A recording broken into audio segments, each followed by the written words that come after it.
Bueno, vamos a hablar de las estrategias de enseñanza-aprendizaje. Esta característica es una de las más importantes porque se refiere a esa relación que existe entre el profesor y el alumno cuando se establece un ambiente de aprendizaje, por ejemplo la clase, un laboratorio o alguna actividad parecida. Esta característica tiene una gran cantidad de aspectos a evaluar, hasta el aspecto N. Entonces vamos a intentarlo hacerlo lo más rápido posible para que ustedes lo puedan ver en general. El primer aspecto tiene que ver con la concordancia de los métodos de enseñanza-aprendizaje utilizados con el tipo y metodología del programa. Lo primero es que desde el PI es mandatorio que la formación debe estar centrada en el ser humano y debe ser una formación teórico-práctica. Aquí ya hay pues un lineamiento claro sobre la forma como deben estar diseñados los métodos de enseñanza-aprendizaje. También en el PI se propone que esa formación teórico-práctica debe ser abierta y flexible. Eso también plantea una nueva o un componente adicional a ese tipo de formación que se está planteando. Y dice que se deben usar diversas alternativas en la práctica académica. Eso significa entonces que da viabilidad a que experimentemos y mejoremos cada uno de los métodos que se van desarrollando. La carrera se han declarado varias estrategias. Aquí vamos a mencionar algunas. Lo primero es que toda asignatura debe tener un componente práctico. Eso significa entonces que todo docente en alguna manera debe o elabora un proyecto o alguna estrategia en la que ese componente de aplicación y de realización de actividades lo haga el alumno. También los laboratorios de la carrera cada vez tienden a ser ambientes de aprendizajes que sean similares a los ambientes empresariales. Esto con el objetivo de que el estudiante se gradúe y tenga un ambiente muy parecido a la vida real en el momento de estudiar. El uso de las herramientas tecnológicas específicas de apoyo a los cursos es una práctica muy usada para la carrera, y los docentes cada vez usamos más herramientas de corte tecnológico de acuerdo con la asignatura y el conocimiento necesario para ellas. También es muy importante que una de las estrategias es hacer conciencia al alumno sobre el método y la evaluación del mismo. Esto nos permite a nosotros formar ingenieros de sistemas que sean capaces de evolucionar en el método, de evaluarlo, de cualificarlo.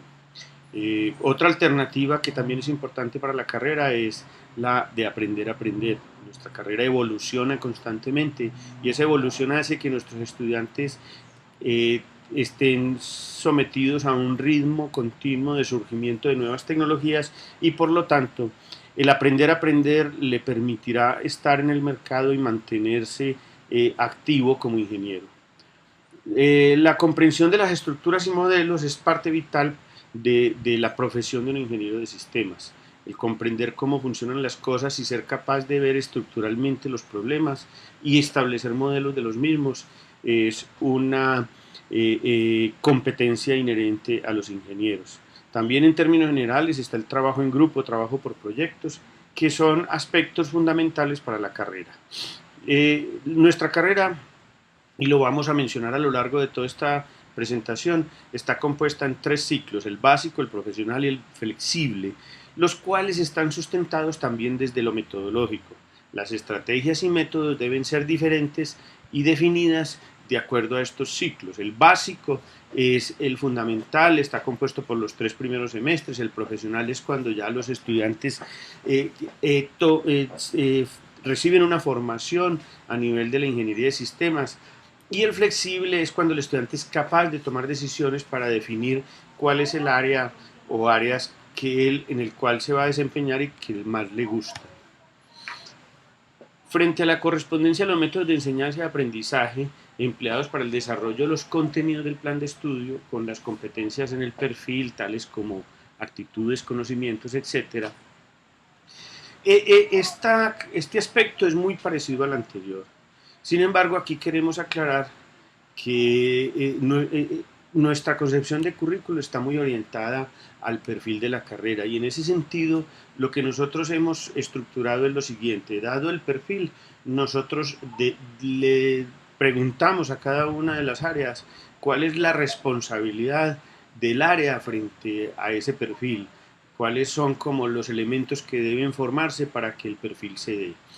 Y luego en cascada le preguntamos a las asignaturas correspondientes a cada una de las áreas, cuál es el papel que tienen dentro del área y por supuesto dentro del perfil. Entonces, en general, todo curso tiene una correspondencia directa con el perfil y una responsabilidad en el desarrollo del mismo. También es importante que esos elementos se les debe transmitir a los estudiantes en las primeras clases. A todos los cursos también se les solicita la aplicación y la habilidad para la aplicación y la habilidad que está referida al perfil y el trabajo por proyectos. Las declaratorias de formación anteriores, aprender el inglés, el uso de herramientas tecnológicas, etcétera, son parte de la respuesta que damos a esta correspondencia. Frente a la apreciación de los profesores, estudiantes y directivos del programa sobre esta correspondencia, ante la pregunta que le hicimos al decano y directivos directos de que cómo califica la correspondencia entre los métodos de enseñanza y aprendizaje que se emplean en el programa y el desarrollo de los contenidos del plan de estudio, los 3 contestaron 4. Cuando se le preguntó a los estudiantes sobre la correspondencia, entonces el 84% contestaron entre 4 y 5 y de los estudiantes, y de los profesores el 83% contestaron entre 4 y 5. Cuando en las entrevistas, cuando se realizó la misma pregunta, digamos que uno de los entrevistados planteó que hace falta crecer mucho, que las prácticas pedagógicas siguen siendo muy tradicionales y que tenemos que avanzar mucho en el tema de competencias, uso de rúbricas y otras estrategias. También se habló de que los profesores son excelentes en el desarrollo de contenidos técnicos propios de las materias, y que cada vez siempre estamos preguntándonos cómo llegar al estudiante de una manera más dinámica y motivadora. Este es un reto permanente que tenemos en el departamento y en la universidad, y que por lo tanto el profesor universitario debe tener una formación pedagógica que le ayude a esto. La universidad en general está preocupada por esta situación y se está trabajando en el tema. Frente a las estrategias y mecanismos de seguimiento y acompañamiento por parte del docente al trabajo que realizan los estudiantes en las distintas actividades académicas, de acuerdo con sus capacidades y potenciales, lo primero es que este tema está muy ligado al tema de evaluación, y parte de lo que vamos a contestar aquí es muy referido al tema de evaluación. Entonces, lo primero es lo reglamentario. En el capítulo 5 del reglamento estudiantil se plantean las diferentes formas de evaluación. Es muy importante entender que la evaluación está concebida no como un asunto de calificación, sino como un asunto de seguimiento y mejoramiento del proceso. Y por lo tanto, estamos hablando de la manera como el estudiante se acompaña para el desarrollo de sus habilidades. Toda evaluación debe tener unos criterios que deben ser conocidos por los alumnos. Las estrategias de evaluación son variadas y definidas por el profesor. La universidad no impone unas estrategias evaluativas, sino que da una serie de alternativas para que los profesores propongan e indaguen las formas evaluativas. También es importante aclarar que hemos venido avanzando en la evaluación que llaman de 360 grados, en la que también el alumno participa autoevaluándose.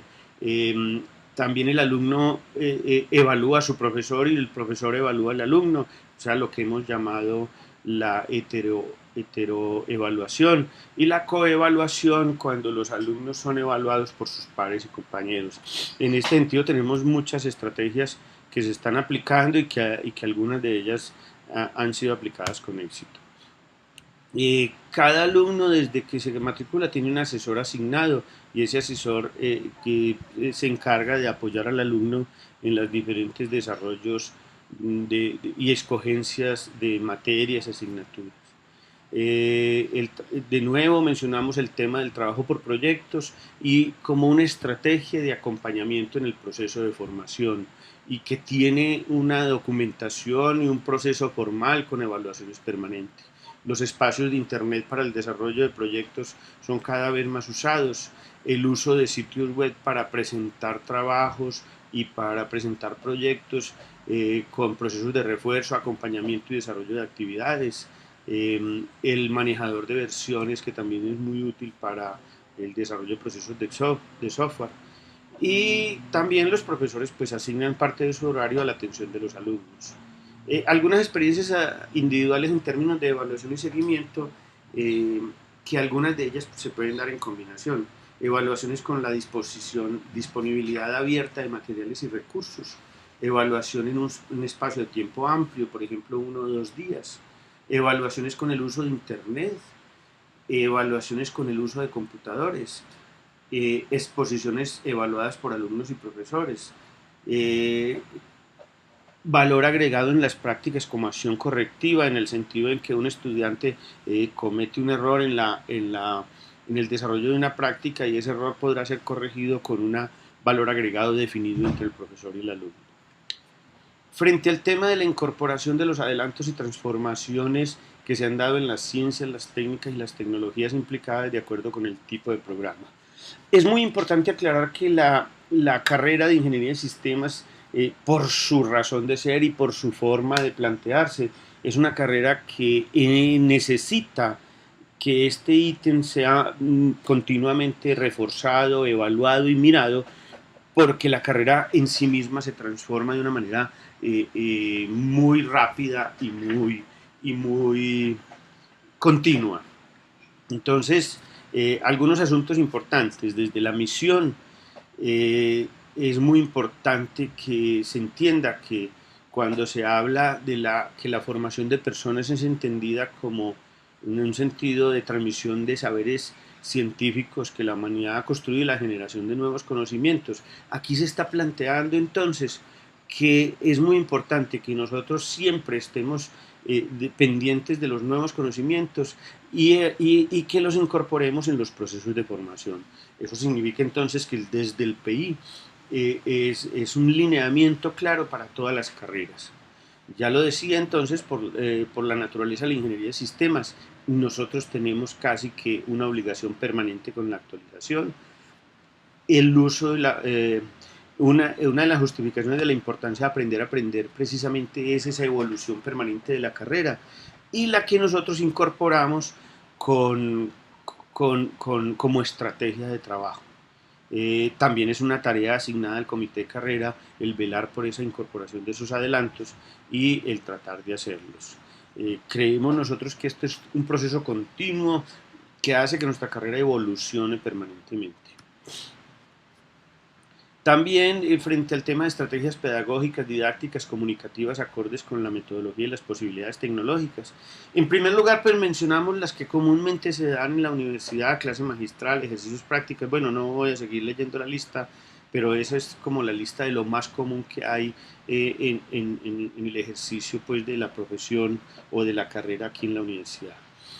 Sin embargo, para resaltar para la carrera, entonces tenemos esa componente de los 3 ciclos en los que dividimos la carrera, en el cual concebimos que el primer ciclo está definido con un horizonte de velar por el tránsito del bachillerato a la universidad y su acople, el acople respectivo de los estudiantes. Los profesores de las asignaturas del ciclo básico deben idear estrategias para acompañar al estudiante en esta adaptación. Y por eso existe un plan que atiende a estas dificultades y existe un conjunto de estrategias para atenderlas. Luego, el ciclo profesional, lo que buscamos es que el estudiante se estabilice, que ya defina su carrera como un horizonte hacia el futuro y por lo tanto aquí el estudiante usa un lenguaje de programación que desconoce, es capaz de buscarlo, de aplicarlo. aplica las etapas de un proyecto, etcétera, hace lo que hace un ingeniero de sistemas. Y por último, el ciclo electivo, los estudiantes llegan de práctica para realizar un último semestre, ya tienen unos deseos concretos frente a su profesión y ya pueden elegir y decidir hacia qué van a hacer de ellos del futuro. Frente a la articulación entre las estrategias pedagógicas propias de la metodología de la enseñanza y aprendizaje y los recursos tecnológicos, esto vuelve como a ser casi lo mismo de lo anterior, pero aquí mencionamos algunas cosas importantes, y es que las estrategias pedagógicas es una obligación para nosotros que estén totalmente articuladas con los recursos tecnológicos existentes en la universidad y recursos destinados para el desarrollo del programa. Por la relación directa que nuestra carrera tiene con las TIC, ese uso es casi inherente. También tenemos tres tipos como de ciclos también frente a los laboratorios. Los laboratorios generales de informático, que son usados en el ciclo básico, en general se utilizan muy con orientaciones básicas del profesor. Los laboratorios especializados de informática, telemática, computación móvil, el del bloque 19, el de las salas del tercer piso, y un laboratorio de innovación para el desarrollo de TIC definido para los cursos de proyecto integrador 1 y 2. Entonces ahí los estudiantes lo van a usar precisamente para fortalecer su formación como ingenieros de sistemas. Y los alumnos del ciclo electivo utilizan los laboratorios de la línea de énfasis y de las posgrados. Si por casualidad los alumnos tienen intereses particulares con alguna línea de investigación, pues en acuerdo con los profesores usarán esos laboratorios y de acuerdo con un plan de trabajo, pues entonces definirán qué acciones van a trabajar o a desarrollar en esos laboratorios. Es importante también aclarar que la universidad tiene una gran cantidad de recursos a nivel de tecnología que son muy importantes. Por ejemplo, cada salón tiene un videobin y un equipo conectado a internet. Esto ha hecho que la incorporación de múltiples alternativas pedagógicas al interior de la clase sea importante y que los profesores puedan usar herramientas tecnológicas en cada una de las sesiones de trabajo de manera muy casi que transparente y casi que interior al proceso académico mismo. También es importante que existen otro conjunto de recursos que pueden ser usados por los profesores a petición, por ejemplo, todos unos equipos para videoconferencias, para filmación, para grabación, para asuntos de realidad virtual, etcétera, en donde los profesores hacen solicitudes o estudiantes también y pueden usarlos para realizar sus actividades. También es importante aclarar que existe un proyecto en la universidad que está encaminado a que esta relación o esta articulación sea cada vez más fuerte en el proceso de formación. Y ese proyecto es el Proyecto 50, que es un proyecto que tiene mucho que ver con nuestra carrera, porque los docentes pertenecientes a nuestro departamento son los que lo lideran. En este proyecto se establecen alternativas, experiencias, investigaciones, experimentos relacionados con la articulación entre las estrategias pedagógicas y las propias metodologías de enseñanza y recursos tecnológicos. Frente al tema de estrategias y mecanismos pedagógicos aplicados y orientados hacia la integración de las tres funciones sustantivas, investigación, docencia y proyección social, aquí también es importante aclarar que tenemos unas asignaturas que por sí mismas están definidas para eso. Son proyecto integrador 1 y 2. ¿Por qué? Porque los alumnos trabajan por proyectos y la realización de un proyecto permite integrar de manera natural estos tres asuntos o estos tres horizontes. Un estudiante mira una problemática de su entorno y busca resolverla, y en comparación con los otros estudiantes aprende de diferentes problemas sociales que le permiten en cierta medida enterarse de la problemática social y también empezar a aportar soluciones a la misma. También es importante aclarar que frente a las experiencias de los mismos docentes que tenemos en la carrera, en las diferentes asignaturas, los profesores generan también algunas actividades que articulan estas tres áreas de investigación, docencia y proyección social. Por ejemplo, en realidad virtual, el tema de escritura de artículos con horizontes de publicación. En el tema de seminarios se realiza una primera experiencia de escribir artículos, se habla de derechos de autor, de la forma como se diseña ese artículo, etcétera. En análisis numérico, la práctica investigativa, donde se busca que los estudiantes indaguen sobre un área y apliquen las técnicas numéricas para la solución de eso. En paradigma de programación, la práctica final consiste en explorar un paradigma por cuenta propia y definirlo y entenderlo. En los lenguajes de programación se busca que el alumno sea capaz de aprender un lenguaje por cuenta propia y usarlo para el desarrollo de sus propios software. También en los grupos de investigación existen varias líneas de investigación y en esas líneas hay unos semilleros, hay grupos, etc. Entonces los estudiantes se pueden vincular mediante múltiples alternativas, de acuerdo con sus propios intereses o de acuerdo si vamos a hacer un proyecto de asesoría y consultoría. Esto está más ampliado en el tema del registro calificado. En el departamento existen muchos grupos asociados con la carrera, la lista pues se anexa. En la práctica también tiene una multiplicidad de aplicaciones en el tema de investigación, docencia y proyección social, y los alumnos podrán optar por una o una combinación de estas para el desarrollo de su práctica. En un documento previo les mencioné las diferentes alternativas de práctica. Los cursos proyecto también son una alternativa viable para que un profesor y un alumno que va a realizar algunos créditos se enfrenten a un problema y busquen alternativas para solucionarlo. Ese problema puede ser mirado como investigación, como asesoría o como docencia. Bueno, sobre los estudios sobre permanencia y retención, digamos que hay una gran cantidad y muy buena de estudios. Yo voy a completar estos estudios para la presentación, pero les voy a mencionar algunas cosas. Lo primero es que cuando los estudiantes están entrando a primer semestre, nosotros estamos haciendo una experiencia en matemáticas para realizar un diagnóstico. Ese diagnóstico lo trabajamos con los profesores de cálculo y de lógica a través de unos monitores en donde buscamos realizar un conjunto de actividades para cerrar esta brecha de dificultades que presentan los alumnos en cuanto a la formación matemática. También es importante mencionar que nosotros estamos haciendo permanentes esfuerzos en este campo. Por ejemplo, estamos explorando la posibilidad de mover asignaturas para facilitar este proceso de transición. Estamos juntando a los profesores de primer semestre para idearnos estrategias de formación. Y también hay que tener en cuenta que la universidad tiene un conjunto de estrategias adicionales en esta primera fase, donde está toda la parte de bienestar institucional volcada a esos primeros semestres para mejorar el tránsito del colegio a la universidad. Dentro de esos estudios está todo el tema de la deserción superior, el tema de ESPADIES, que hay ahí unos estudios interesantes que trataré de llevárselos para mañana.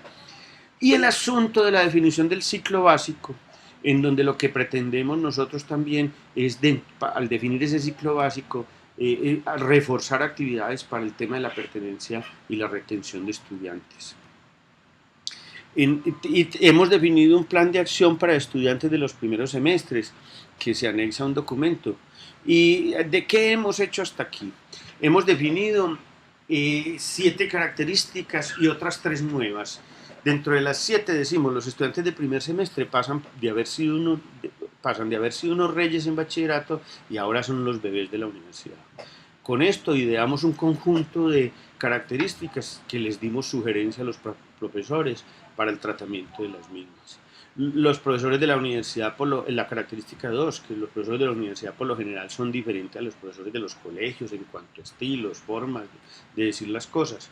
Y aquí también le dimos una cantidad de sugerencias a los profesores para que en su actuación alivianen un poquito esta diferencia. El sistema de evaluación de la universidad es diferente al sistema de evaluación del bachillerato. Le dimos sugerencias a los profesores, hicimos una reunión de inducción y allí contamos cuáles son como las diferentes alternativas. La característica 4 dice que el estudiante de primer semestre vive una crisis al ingresar a la universidad. y por lo tanto nosotros lo que hicimos fue unas reuniones con profesores de primer semestre y con los estudiantes y planteamos cómo se ve esa crisis para hacer conciencia de ellos y que realmente ellos sean capaces de entenderla y sobrellevarla. También la crisis es a nivel mundial y hay una serie de estrategias que hemos ejecutado parcialmente. Bueno, no les voy a seguir leyendo, pero ahí están como las diferentes alternativas. Este documento es un documento en evolución que lleva algunos años, hemos venido trabajando y hemos venido desarrollando una gran cantidad de estrategias.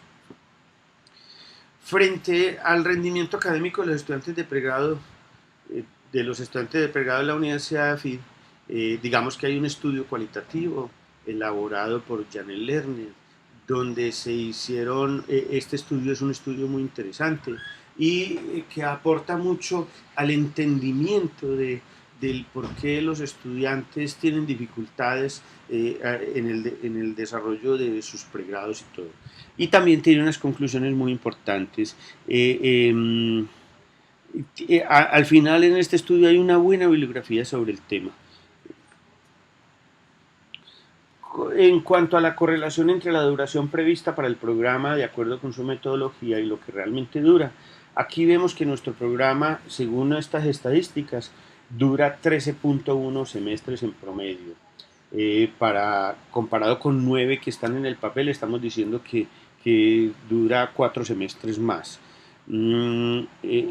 Eso es muy importante tenerlo en cuenta porque según esta gráfica vemos que estamos en un promedio general normal, digamos tirando hacia arriba de lo que están las demás carreras. Sin embargo, nosotros con estos datos vemos que las cosas son un poco diferentes. Aquí tenemos las fechas que hay en la mano izquierda son la reforma que se hizo en el 1995-1, en el 2, en el 3, en el 99-1, 99-2, 2004-1, 2004-2, 2007-1 y 2008-1. Con esas reformas, entonces lo que está diciendo es que en el 2009-1 se graduaron 11 los estudiantes del 2009-1 se demoraron 11 años para graduarse. Del 1995-3, el pensum desum se demoraron 12 años, el 99-1 se demoraron 6.99 años, etc. Para un promedio de 7.92 años. Y bueno, entonces ya entendiendo cómo se lee la tabla, que cada uno de estos es el de arriba, es el año en que se graduaron las personas, y el horizontal es el pensum. Entonces, aquí tenemos, pues, por ejemplo, en el 2013 una persona que se demoró 15 años para graduarse. Este es un caso extremo, alguna persona que estaba viendo la carrera por una o dos materias. La gráfica siguiente muestra cómo ha sido la evolución en el tiempo de este promedio en años. Es un promedio bastante alto, estamos hablando de 8 años, 8.6 años, 7.25 años, de los que se han venido graduando. Sin embargo, aquí es una cosa curiosa, y es que vemos, por ejemplo, que en el 2013-1 se están graduando una persona con pensum del 1995-2. 3 personas se graduaron con pensum del 99-1. Otras 3 se graduaron con pensum del 2004-1. O sea que hay una cantidad de estudiantes rezagados que se habían venido graduando, que eso cambia pues estos promedios de una manera abismal. Estrategias para garantizar el éxito académico de los estudiantes en el tiempo previsto para el desarrollo del plan de estudios. Entonces, digamos que hay un horizonte que se ha mantenido claro en la universidad y es ese horizonte que es casi que mandatario desde el perfil en el tema de la aplicación de conceptos y en el tema del contexto empresarial. Esto es un horizonte muy de calidad y por lo tanto el tema es mantener un perfil del currículo de alta calidad. Pero también la estrategia de estructurar el currículo en ciclos está apuntando precisamente a este tema de garantizar el éxito académico de los estudiantes en el sentido de ayudarles en su proceso de formación y buscar la manera de acoplar el estudiante al proceso de desarrollo. Todos los temas de permanencia y retención anterior vienen en relación con este asunto y también los aspectos pedagógicos. Frente a los informes estadísticos, mañana les presentaré pues, todo el tema de deserción, permanencia, etcétera, que estoy tratando de sacar las estadísticas. Aquí pues ven, por ejemplo, un tema interesante y es aquellos alumnos que se retiraron a partir del 2011, ¿cuáles son las materias que cancelaron? ¿Cierto? Entonces, programación de computadores, fundamentos de programación, principios de desarrollo de software, proyecto. Obsérvese que aquí hay una cosa curiosa y es que muchas de las materias que tienen un alto número están en los primeros semestres. Procesos numéricos tiene un tema y es que es una materia de muchos alumnos, estamos hablando de 5 grupos, entonces ese número 18 no está relativizado con la cantidad de alumnos, entonces aquí es difícil manejar las cifras. Por ejemplo, análisis numérico tiene 9, pero normalmente ese tiene 2 grupos. Y bueno, total que estas cifras hay que mirarlas con cuidado porque precisamente no tenemos un informe con valores porcentuales.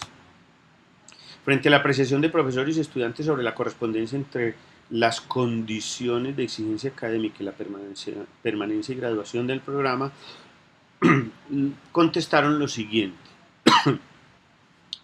El 81% la califican entre 4 y 5 de los estudiantes y el 83% la califican entre 4 y 5 de los profesores.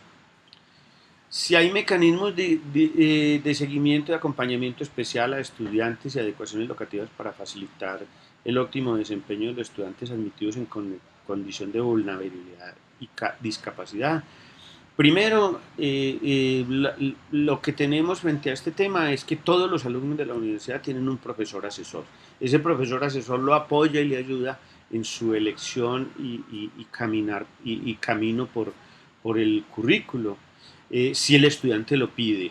También es muy importante aclarar que, digamos, en términos de accesibilidad de la planta física, los alumnos con discapacidades tienen posibilidades de acceso y la universidad ha venido organizando su planta física para que ellos puedan acceder a todos los lugares de manera fácil y adecuada. Sin embargo, es política de la universidad un tratamiento igualitario para todos sus estudiantes.